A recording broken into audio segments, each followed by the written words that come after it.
Oom Paul kom huis toe. Nou daardie gedagte van die beeld van Oom Paul wat verskuif word vanaf Pretoria, die replika van die Kerkpleinbeeld wat verskuif word van die Voortrekker Monument na Orania.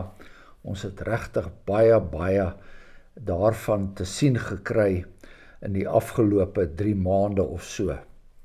So dit is 'n redelike, kan ons sê, geuite onderwerp.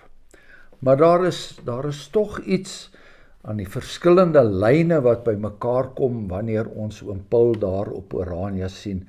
Iets wat ons 'n bietjie moet dieper ontgin. En met hierdie dokumentêr, eintlik 2 dokumentêre programme, Oom Paul kom huis toe, delf ons so 'n bietjie dieper. Gaan soek ons daardie goue draad wat kom. 'n Goue draad wat kom van die jong kreer wat uit die Noord-Kaap, die Noord-Oos-Kaap getrek het, oor die Oranje rivier getrek het, daar uiteindelik in Pretoria na vele ontberinge gevestig geraak het en homself as volksleier bewys het en baie sterk rigting aangedui het.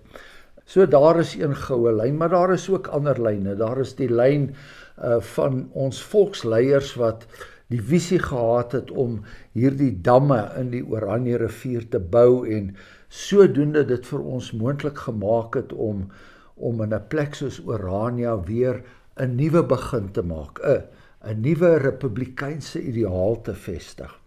Dan is daar die goue lyn van daardie leiers in hulle lewens self, wat ook belangrik is, en hoe dat hulle en hulle nageslagte, hoe dat hulle weer die moed gehad het om soos die heel vroeë trekkers weer van vooraf te begin, weer 'n trek, die onbekende in te maak. En dan sien ons dat dit alles mooi 'n volledige sirkelgang geloop het.